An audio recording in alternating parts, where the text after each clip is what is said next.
July 16, 1410. The forests near Grunwald in what is now Poland. A Teutonic knight named Heinrich von Plauen stumbled through the undergrowth, his armor caked with blood and mud. He wasn't running from men, he was running from something far more primal. In his later testimony, sealed in the Ordensburg archives for 6 centuries, von Plauen described what he witnessed. The Lithuanian savages unleashed demons from the forest itself, not wolves, not hounds as Christian men know them, something between beast and devil, bred in pagan darkness, trained to taste nightly blood. The Battle of Grunwald is remembered as one of medieval Europe's largest engagements, nearly 60 warriors clashing in a single day. History books chronicle the tactical brilliance of King Władysław II Jagiello and Grand Duke Vytautas. They detail the fall of the Teutonic Order's supremacy in the Baltic region, but they don't talk about the dogs. They don't mention the secret weapon that Lithuanian and Polish forces deployed against armored knights, a weapon so effective, so terrifying that the Teutonic Order suppressed all records of it for centuries. But the truth was far more terrifying than any official history dared to record before we uncover the truth about the Lithuanian Forest Hounds, and how pagan tribes turned native dogs into military assets that brought knights to their knees at Grunwald. Make sure to subscribe to Fear Sermon and ring that notification bell. We dig deep into the historical events that were too dark, too disturbing for your textbooks. Drop a comment below telling us where you're watching from. We love hearing from our community of mystery seekers scattered across the globe. Now let's descend into the Baltic forests of 1410, where ancient pagan traditions collided with Christian military might in ways you never learned in school. The year is 1409. The Baltic region exists as Europe's last frontier of paganism, a dark forest realm where Christianity's light barely penetrates. The Teutonic Order, warrior monks sworn to convert or conquer, has spent nearly 2 centuries attempting to crush the pagan Lithuanian tribes. Their fortress monasteries dot the landscape like stone fists, each one a declaration that the old gods are dying. But the forests remember. In the depths of Lithuanian territory, beyond the reach of Ordensburg fortifications, the tribal communities maintain traditions older than Christianity itself. These aren't the primitive savages described in Teutonic propaganda. The Lithuanians possess sophisticated trade networks, complex social structures, and military traditions refined over generations of resistance. Among these traditions is a relationship with canines that predates recorded history. The Lithuanian hunting breeds evolved alongside human settlements for thousands of years. Unlike the mastiffs and alans favored by European nobility for hunting and warfare, these Baltic dogs developed different traits. Eyewitness accounts from the era describe animals of moderate size, roughly 20 to 25 inches at the shoulder, with dense coats suited to brutal winters. But it's their temperament that sets them apart. A Hanseatic merchant named Dietrich von Altenbochem, who traded in Vilnius during the 1390s, wrote in his journal, "The Lithuanian keeps his hound closer than his wife. The beast obeys with uncanny intelligence, reading its master's intent before words are spoken. I witnessed a hunter send his dog to retrieve a specific arrow from among a dozen, and the creature returned with the correct one. They claim bloodlines extending to the wolf gods of their fathers." This relationship between Lithuanians and their dogs isn't merely practical, it's spiritual. The pagan Baltic faiths recognize dogs as liminal creatures, beings that exist between the world of humans and the realm of spirits. They guard thresholds, they guide souls, they protect the living from malevolent forces, and, when necessary, they kill. Why 1409, tensions between the Teutonic Order and the Polish-Lithuanian alliance reach a breaking point. The order has grown arrogant with power, their Grand Master Ulrich von Jungingen convinced that God favors armored knights over pagan forest dwellers. He doesn't understand that he's about to face an enemy that has spent generations preparing for exactly this confrontation. In Lithuanian villages, tribal elders begin gathering specific dogs. Not the largest, not the most aggressive, but those descended from particular bloodlines, animals that possess traits the elders recognize from ancient breeding practices. These dogs disappear into training camps deep in the forest, where methods unchanged since before Rome fell are applied with systematic precision. What emerges from these training grounds will redefine medieval warfare in ways the Teutonic Order cannot imagine. The first incident occurs in March 1410, near the border fortress of Memel. A Teutonic patrol, 6 knights and 12 men-at-arms, vanishes during a routine reconnaissance mission. This isn't unusual, the forests swallow men regularly.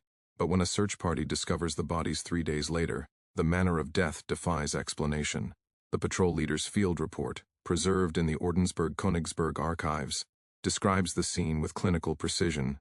The men-at-arms were slain by conventional weapons, but the knights, their armor bore teeth marks, deep gouges in steel that required tremendous force. The throat guards were torn away, bite wounds to the neck and face. One knight's hand was severed at the wrist. The gauntlet showed teeth penetration through the metal joints. The report concludes, no wolf pack could accomplish this. The animals would need to weigh 300 pounds each to generate such bite force. Such creatures do not exist in these forests. But something did exist in those forests, something that knew exactly where armor was weakest. The second incident unfolds in May, during a larger border skirmish. A Teutonic force of 40 knights engages a Lithuanian raiding party. The battle proceeds conventionally until the Lithuanians sound a specific horn call, 3 short blasts, followed by 1 sustained note. A Polish spy embedded with Lithuanian forces, Father Jakub of Krakow, witnesses what happens next and records it in a letter to his bishop. From the tree line emerged hounds such as I have never seen in Christian lands, perhaps 30 in number. They did not charge mindlessly as dogs do when hunting. They moved with coordinated purpose, like trained soldiers. The Lithuanians directed them with hand signals and whistles. The knights formed defensive positions, but the hounds, they did not attack the armored men directly. Instead, they targeted the horses. Within minutes, 8 war horses were down, hamstrung or worse. Knights in full-plate mail cannot fight effectively afoot in forest terrain. The Lithuanians closed in and slaughtered them as one butchers hogs. But what disturbed me most, the dogs killed only when commanded. When the Lithuanians withdrew, the hounds broke off immediately. This was not animal bloodlust. This was trained military action. Father Jakub's letter never reaches his bishop.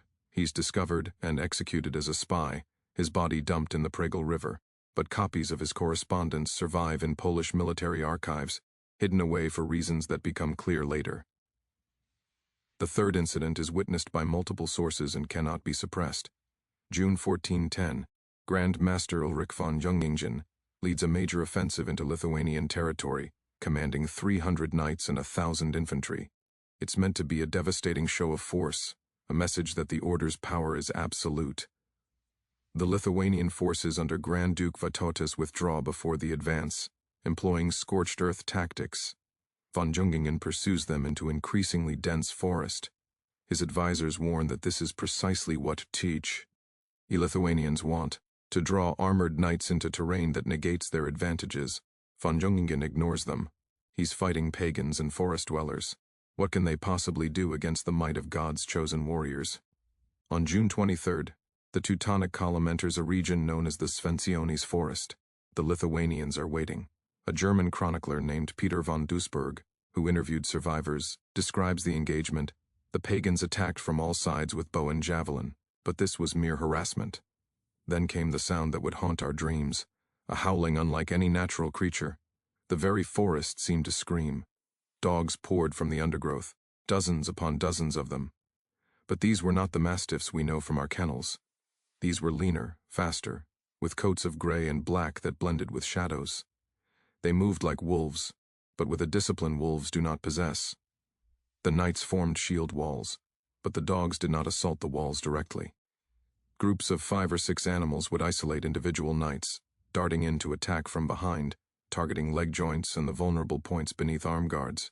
When a knight fell, the dogs would tear at the throat seals and breathing holes of helmets. I spoke with Sir Albrecht von Schönberg, who survived the battle. He described how his horse was brought down by 3 hounds that coordinated their attack with terrifying efficiency. As he struggled to rise in his armor, dogs circled him, waiting. When he tried to stand, they struck, one from behind to knock him down, 2 others immediately at his throat. He was saved only because his squire intervened with a spear. Albrecht told me, they fought like soldiers, like they had been trained for war against armored men. Every attack targeted weak points in our armor. They understood our equipment better than most squires. The Teutonic force suffers, 47 casualties, devastating losses for an armored knightly order. More disturbing, 17 of those deaths are attributed directly to dog attacks, a fact that the order's official records obscure. Von Jungingen retreats, but he has learned a terrible lesson. The Lithuanians have weaponized animals in ways Christian Europe cannot comprehend. These aren't hunting dogs repurposed for war. These are military assets, bred and trained for generations specifically to fight armored opponents. The Grand Master demands information. How do the Lithuanians train such animals? What methods do they use? Can these methods be countered? His intelligence officers capture several Lithuanian dog handlers over the following weeks. The interrogations reveal fragments of a disturbing truth. The training begins when the dogs are puppies, using positive reinforcement and patient conditioning. But it's based on principles that make Christian interrogators deeply uncomfortable. The Lithuanians don't view the dogs as mere tools. They speak to them as brothers in arms. They conduct pagan rituals before training sessions, calling upon forest spirits and wolf gods to guide the animals. One captured handler before his execution describes the process. We teach them to read battle as warriors read it, to understand armor and find weakness, to work together as pack brothers. This knowledge is old, older than your God, older than Rome. We have bred these lines since before your priests came to destroy our sacred groves. The interrogator asks how the dogs are controlled in battle. The handler laughs. Controlled? We don't control them. We fight alongside them. They are not slaves. They are warriors who choose to stand with us. This answer terrifies the Teutonic authorities more than any military intelligence. The implications are heretical. Animals aren't capable of choice. They're beasts, created by God to serve mankind. The very suggestion that dogs could be warriors, could possess agency and tactical understanding, contradicts Christian theology. But on July 15, 1410, theology becomes irrelevant. If this story is giving you chills, hit that like button. The Battle of Grunwald is about to unfold, and what happened on that battlefield was suppressed by both the Catholic Church and the Teutonic Order for centuries. Share this with someone who loves dark mysteries and military history. Let's discover what happens when 60,000 men clash and the Lithuanian Forest Hounds are unleashed for the greatest battle in medieval Eastern European history. July 15, 1410. Fields near the villages of Grunwald and Tannenberg. Dawn breaks over the largest battlefield medieval Europe will see for decades. The Polish-Lithuanian alliance has assembled approximately 39,000 men. The Teutonic Order commands roughly 21,000, but they're heavily armored, professionally trained in occupying defensive terrain. Grand Master von Jungingen expects victory. He has God and steel on his side. What he doesn't expect are the nearly 800 dogs waiting in the Lithuanian reserves. The battle begins conventionally: artillery exchanges, cavalry probes. The initial clashes follow predictable medieval patterns. The Teutonic heavy cavalry charges, intending to break the Polish lines through sheer armored weight. For 3 hours, the battle rages in traditional fashion. Neither side gains decisive advantage. Knights clash. Infantry grind against each other. Men die in the mud and blood, but the lines hold. Then Grand Duke Vytautas makes his move. Multiple chroniclers, Polish, Lithuanian, and even some German sources, record what happens at approximately 2 p.m. The Lithuanian forces, which had been gradually withdrawing, suddenly wheel about. Horn calls echo across the battlefield. Specific whistles pierce the chaos of combat. And the dogs are released. A Polish knight named Zawiza Jarny, who fights near the Lithuanian contingent, later provides testimony. I heard the howling before I saw them, a sound that made every horse on the battlefield stamp and shy. Then they came through our lines, hundreds of dogs, moving in coordinated groups, each pack following specific handlers. They bypassed our infantry entirely. The dogs were trained to ignore foot soldiers. They headed directly for the Teutonic knights, who were attempting to reform their cavalry for another charge. What I witnessed defied belief. The dogs worked in packs of 5 to 7 animals. They would swarm individual knights, some attacking the horse while others waited for the rider to fall. The moment a knight hit the ground, the pack was on him, targeting helmet seals, gorget joints, the gaps beneath arm guards. I saw one knight, Sir Dietrich von Bernau, completely mobbed by 6 hounds. His armor prevented fatal wounds, but the dogs held him down while Lithuanian infantry closed in. The hounds would release only when their handlers commanded, allowing our soldiers to take prisoners rather than slaughter helpless men. This was military coordination I had never seen from animals. Each pack had a clear role. Some attacked mounts, others isolated fallen knights. Still others ranged ahead, preventing Teutonic forces from regrouping. A German account written by a survivor named Klaus von Rabenstein corroborates this from the Teutonic perspective. The beasts came like a wave of fur and fangs. Our horses panicked. Even well-trained war horses cannot maintain discipline when surrounded by predators bred to hunt them. I watched my brother Heinrich thrown from his mount when 3 dogs hamstrung his destrier. The horse collapsed, crushing Heinrich's leg. Before anyone could assist, dogs were tearing at his helmet, trying to reach his face. His squire drove them off with a mace, but Heinrich was injured too severely to continue fighting. This scene repeated across our lines.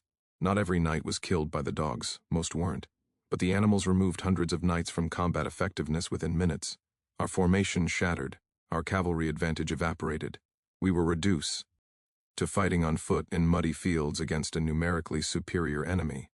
And through it all, those damned dogs never stopped. They obeyed their handlers with precision that would shame most Christian soldiers.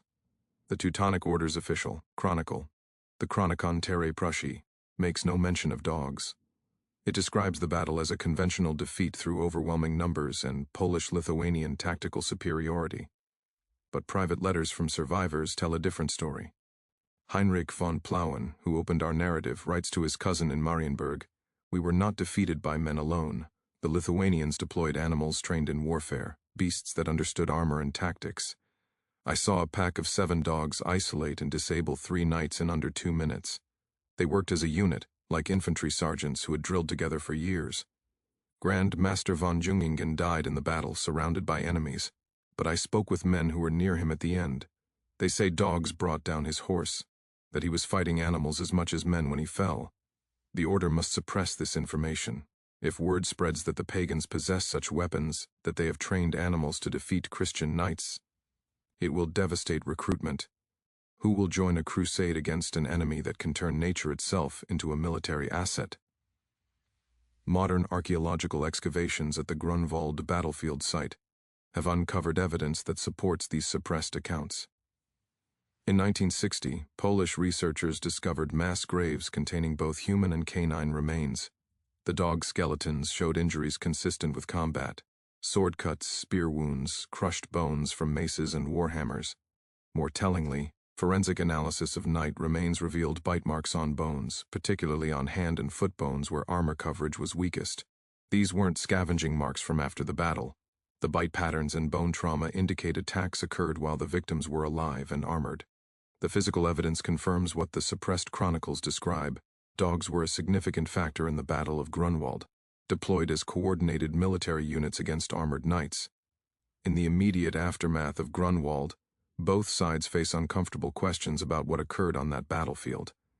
The Teutonic Order loses 8,000 men, including Grand Master von Jungingen, and most of the Order's leadership. The defeat is catastrophic, effectively ending the Order's dominance in the Baltic region. But equally catastrophic is the realization that they were defeated partly by animals, a truth that cannot be acknowledged without admitting that God might not favor Christian knights as absolutely as they claimed. The Order's new leadership, under Heinrich von Plauen as acting Grand Master, makes a calculated decision. The official history of Grunwald will mention overwhelming numbers, Polish tactical brilliance, and unfortunate terrain.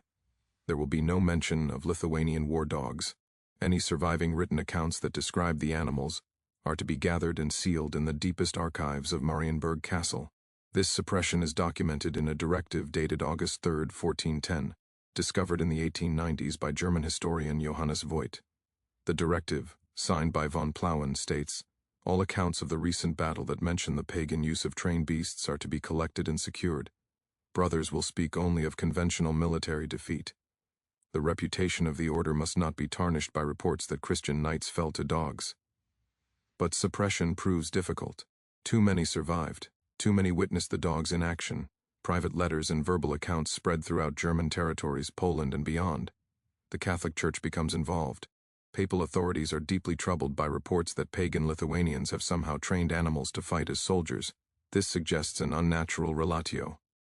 Endship with beasts, potentially demonic influence. In December 1410, Pope John XXIII, not to be confused with the later Pope John XXIII, orders an investigation into reports of diabolic practices involving animals in warfare among the Lithuanian people. The investigation, led by Cardinal Pietro Stefaneschi, examines captured Lithuanian dog handlers and traces the training methods back to pre-Christian traditions. The findings are complex and disturbing to medieval Christian authorities.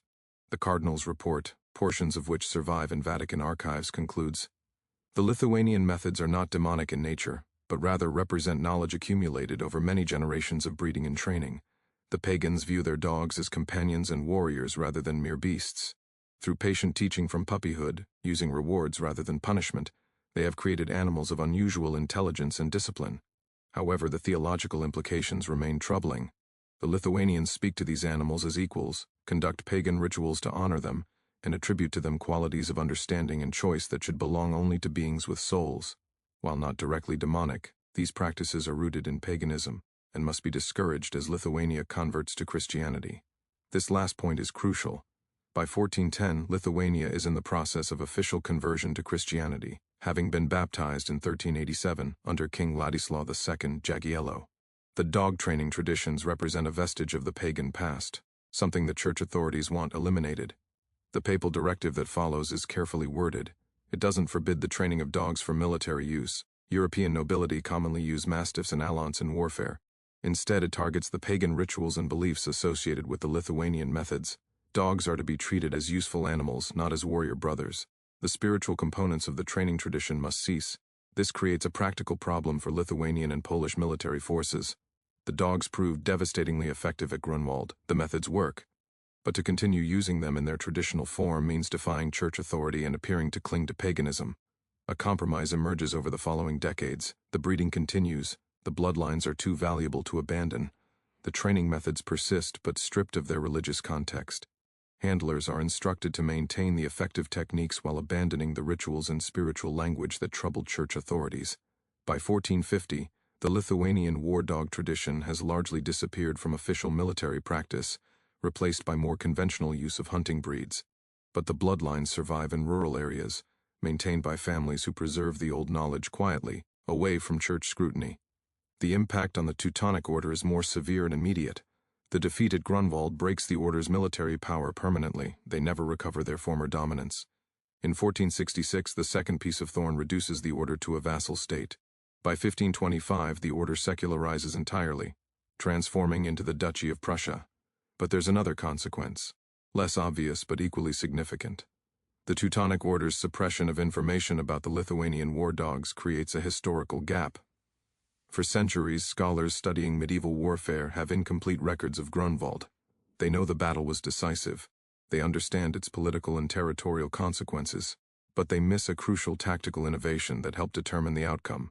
This gap persists until the late 19th and early 20th centuries, when researchers begin uncovering suppressed documents in various archives. German historian Friedrich Benninghoven, working in the 1960s and 70s, pieces together the story of the Lithuanian war dogs from fragments scattered across Polish, German, and Vatican records. Benninghoven work reveals something fascinating. The Lithuanian dog training methods influenced later European military practices, even though the connection was deliberately obscured. Spanish conquistadors in the 16th century deployed war dogs against indigenous peoples in the Americas. Portuguese forces used dogs in African campaigns. English colonists employed them against Native Americans. These later uses were brutal and indiscriminate, lacking the discipline and tactical sophistication of the Lithuanian tradition. European commanders treated dogs as terror weapons rather than coordinated military units. But the basic concept, that dogs could be valuable military assets against specific enemy types, can be traced back to the suppressed lessons of Grunwald. One particularly dark footnote: the Teutonic Order itself, despite officially denying the effectiveness of war dogs, quietly attempted to develop their own canine units in the years following Grunwald. Documents from 1415 describe the order purchasing mastiffs and attempting to train them for combat against armored opponents. The program fails. The order's handlers approach the training from a Christian European perspective, using dominance and punishment rather than the patient, relationship-based methods of the Lithuanians. Their dogs prove unreliable in battle, sometimes attacking friendly forces or fleeing from combat entirely. A frustrated report from the training program states, "The beasts cannot be taught to fight as the pagan dogs did. Perhaps the Lithuanians did employ demonic assistance after all, for our animals lack the discipline and understanding displayed by theirs." This failure reinforces the order's decision to suppress information about the Lithuanian war dogs. If they cannot replicate the success, better to deny it ever happened. By the mid-15th century, the Lithuanian war dog tradition exists only in oral histories and scattered bloodlines maintained by rural families. The systematic military application, the coordinated pack tactics, the specific training methods, all of this fades from active military use. But the bloodlines themselves survive, continuing in relative obscurity until modern times, when breed enthusiasts and historians begin recognizing their significance. The Lithuanian Forest Hounds and their role at Grunwald reveal something profound about medieval warfare, historical memory, and the politics of narrative control. First, consider the military implications. Medieval European warfare in 1410 is dominated by heavily armored cavalry. The knight represents the pinnacle of military technology and social power. The entire feudal system rests on the knight's battlefield supremacy. When adequately armored and mounted, a knight is nearly invulnerable to conventional infantry. The Lithuanian war dogs shatter this paradigm. They prove that relatively inexpensive assets, dogs bred from local stock, trained using methods that don't require extensive equipment or infrastructure, can neutralize the battlefield dominance of knights. A dog costs a fraction of what a warhorse costs. Training a dog takes less time than training a knight. Yet deployed correctly, dogs can remove knights from combat effectiveness with remarkable efficiency. This is a revolution in military affairs, equivalent in some ways to the later development of firearms or pike formations. It democratizes warfare, showing that expensive armored cavalry can be countered by forces that don't require equivalent economic investment. The Teutonic Order understands this immediately. That's why they suppress the information. If word spreads that peasants with trained dogs can defeat knights, the entire social and military order is threatened. The knight's prestige depends partly on the perception of invulnerability. Anything that undermines this perception undermines the feudal system itself. Second, the suppression of the war dog narrative demonstrates how historical memory is controlled by those who write the official records. The Teutonic Order controls the primary German language chronicles of the era. The Catholic Church, sympathetic to the order and troubled by the pagan implications of the Lithuanian methods, has its own reasons to minimize or eliminate references to the war dogs. As a result, for centuries, the Battle of Grunwald is remembered incompletely. Historians understand it as a decisive Polish-Lithuanian victory through superior numbers and tactics. This is true but incomplete. The tactical innovations, specifically the use of coordinated canine units, are lost to mainstream historical understanding until modern researchers uncover suppressed documents. This raises disturbing questions about what else has been lost or deliberately obscured in historical records. How many military innovations, tactical developments, or technological advances have been suppressed because they threatened established power structures or conflicted with prevailing ideologies? Third, the Lithuanian war dog tradition represents a different relationship between humans and animals than mainstream medieval European thought allowed. The Christian theological framework of the era places humans far above animals in the great chain of being. Animals exist to serve human needs. They don't possess reason, souls, or the capacity for true understanding. The Lithuanian pagan tradition, by contrast, views certain animals, particularly dogs, as beings with their own agency and intelligence. The training methods reflect this. Handlers don't dominate dogs through force. They build relationships, communicate through patient teaching, and treat the animals as junior partners in warfare. Modern animal behaviorists and military dog trainers have examined the fragmentary descriptions of Lithuanian methods and found them remarkably sophisticated. The use of positive reinforcement, the emphasis on clear communication, the recognition that different dogs have different aptitudes, all of this aligns with current best practices in canine training. The Lithuanians understood, centuries before Western science caught up, that dogs are intelligent social creatures capable of learning complex tasks when taught appropriately. This knowledge was dismissed as pagan superstition by Christian authorities, but it was actually more scientifically sound than the dominance-based training methods that prevailed in Europe for centuries afterward. Fourth, the fate of the Lithuanian war dog tradition after Grunwald illustrates how cultural knowledge can be lost when it becomes politically or religiously inconvenient. The tradition worked, the methods were effective, but because they were associated with paganism, because they threatened established military hierarchies, and because they couldn't be easily incorporated into Christian European frameworks, they were actively suppressed. The rural families who maintained the bloodlines and training knowledge over subsequent centuries did so in defiance of both church authority and political pressure. They preserved a living link to pre-Christian Baltic culture, a form of resistance against the forced Christianization of their lands. Modern Lithuanian nationalism has reclaimed the war dog tradition as a symbol of resistance against foreign invasion and cultural domination. The dogs represent indigenous knowledge, tactical innovation, and the persistence of Baltic identity despite centuries of external pressure. Finally, the Grunwald war dogs pose questions about the nature of military service and sacrifice. European military traditions honor human warriors extensively. Knights, soldiers, and generals who die in battle receive elaborate commemoration. But what about the animals that serve alongside humans? Approximately 200 dogs died at Grunwald, based on archaeological evidence and surviving accounts. They were trained from puppyhood for military service. They followed their handlers into deadly combat. Many died from wounds inflicted by knights defending themselves. Yet these animals receive no commemoration, no memorial, no recognition in official histories. This absence reflects deep assumptions about which lives matter, which sacrifices count, and who deserves to be remembered. The suppression of the war dog narrative is partly about military politics and religious ideology, but it's also about a fundamental unwillingness to acknowledge that non-human beings can be warriors, can serve, can sacrifice themselves in coordinated military action. Modern military working dogs face similar issues. They serve in combat zones, detect explosives, save countless human lives, and often die in service. Yet they're classified as equipment, not personnel. The debates over how to honor military dogs, whether they should receive formal recognition equivalent to human soldiers, echo the same questions raised by the Lithuanian war dogs 6 centuries ago. The Lithuanian Forest Hounds of Grunwald represent a road not taken in European military history, a tradition of human-canine partnership in warfare that was systematically erased because it threatened too many established interests. Their story survives only in fragments, suppressed documents, and the bloodlines maintained by families who refuse to forget. What do you think motivated the Teutonic Order and the Catholic Church to so thoroughly suppress the truth about the Lithuanian war dogs? Was it simply embarrassment at being defeated by animals, or something deeper?